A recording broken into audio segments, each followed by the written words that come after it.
I'm Tabitha-Dawn colonoscopy. And I've actually had my friends ask me this question a few times over the years saying, hey, Tab, like, what are you doing? Why are you syntaxing? What is syntaxing? And why is it so critical? So let's take a walk through the internet and check out some definitions and see if I can make some sense of this for you. So we're going to check out some dictionaries that are pre-1900s. I've got a few that are in the 17 and 1800s here, and if I could go back further for you, I would. Let's say like 1400s, but those are kind of hard to track down. And if you ever find them in the library, Etsy, they typically run about 600 bucks. So we're going to go with these links here. It makes it a lot easier for everybody as they hop on this journey as a postmaster. The first link that you saw there was actually a 1828 book by Samuel Johnson. So the basic definition of syntax on that 1828 book is a number of things joined together. So let's go look at this other link that supplies me with actually two older dictionaries we can check simultaneously. One is the 1773 Samuel Johnson's dictionary and 1755. But I just want to be clear here because, friends ask what syntax is, but this isn't just, it's not just called syntax. So the full term is PARSE-SYNTAX-GRAMMAR. And they do teach us in grammar schools. So we're breaking apart the words and also looking at the construction of the order of the words. And what this is doing, because the fiction is always in past tense and future tense speak, there is no now time speak. So they've got us in this hold with the word spells, always talking about a space that doesn't exist. So what we're doing is we're showing our knowledge when we come into this system, showing that they don't say anything and they've got no prepositional phrases put together to set the facts. So here we go. Parse. To resolve a sentence into the elements or parts of speech.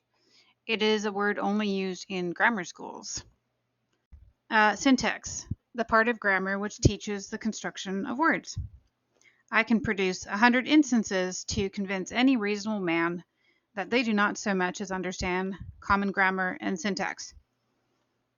That sample just sounds like a bold explanation saying that basically we can create a lot of misinterpretation in the construction of our words. Grammar. The science of speaking correct. The art which teaches the relations of words to each other. So once I dive into what Russell-J. Gould uncovered over the years, this might make more sense to you, and I want to hone in as to why it is so critical to comprehend how to syntax as we move forward as a postmaster. Another way syntaxing is explained is what I've heard over the years is order of operations. So, but those are kind of negative context words, and as you're on this journey, you will learn about the negative prefixes as you learn to communicate in more positive use words. So if I look up the synonym for order, we'll get, let's say it's functions. And then operations is OP negative as well. So let's see. And we get conveyances. For the fictional functions of the void facts or with the fraudulent grammar conveyances by the fiction constructs.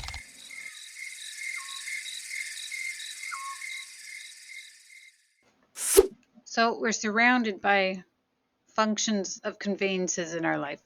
Everything has a so-called order of operations. So another sample is even if you've ever worked with Excel programs. Excel is based on a set of functions and criteria or logic to create, factual data for a system to manifest the code into something comprehensible.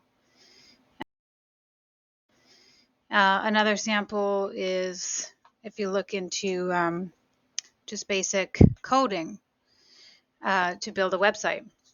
It's just another form of language, and it's a language that has to be set with a correct function of conveyances, again, order of operations. And this is all mathematical equations.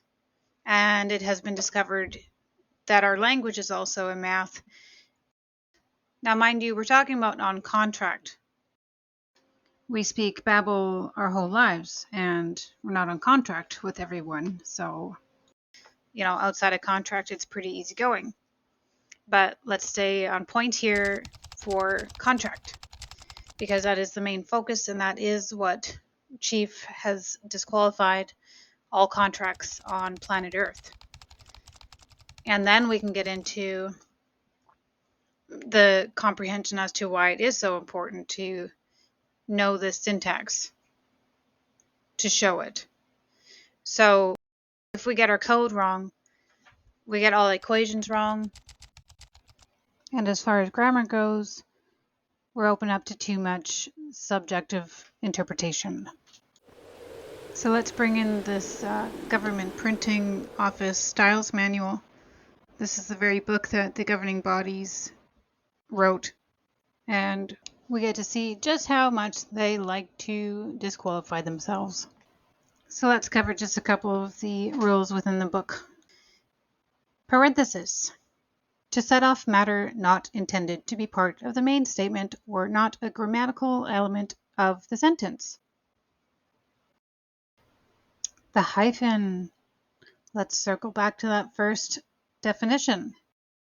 A number of things joined together. And the hyphen is an element to connect words.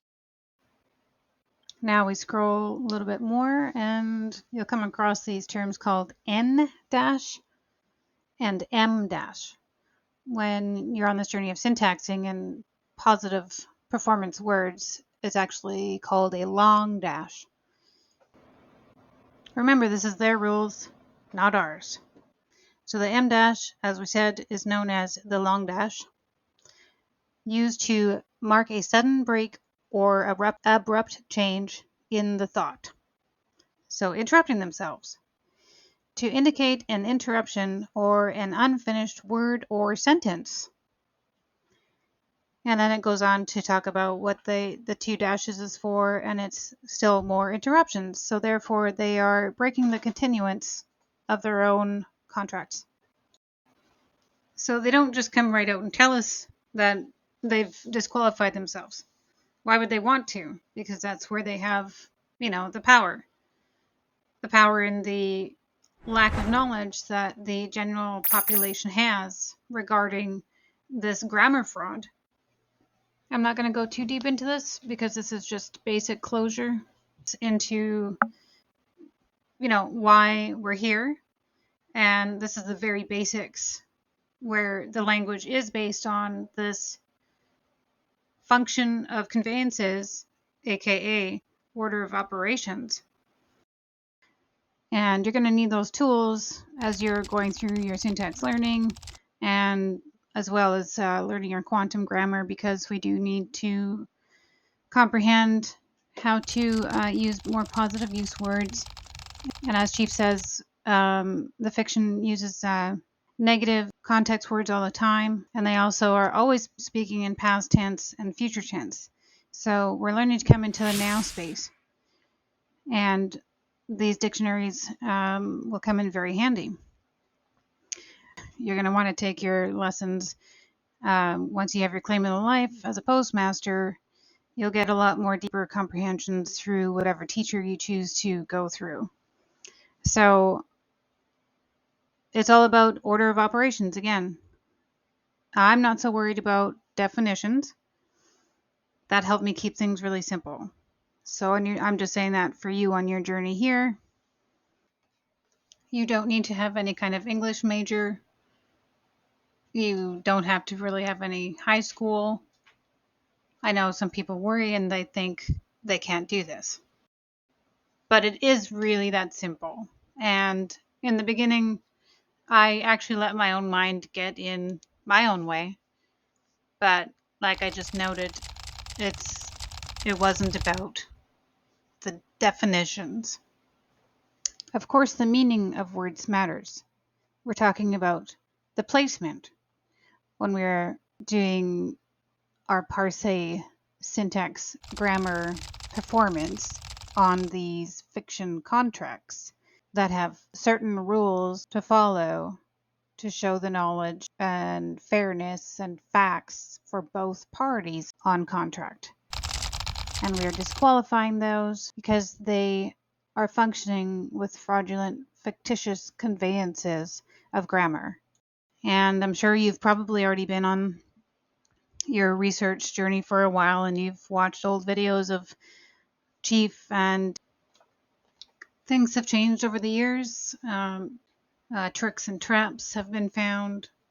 So you want to make sure you are taking your learning from an authorized teacher, and you will find those on Chief's websites, the authorized partner links you'll see, and as a claimant in your Step 7 area, login is where you'll get the full list of the current teachers available. So I hope that helped you out on your journey. I hope it helps your friends as they hop on to this learning journey. Thanks for watching, and happy Now Space.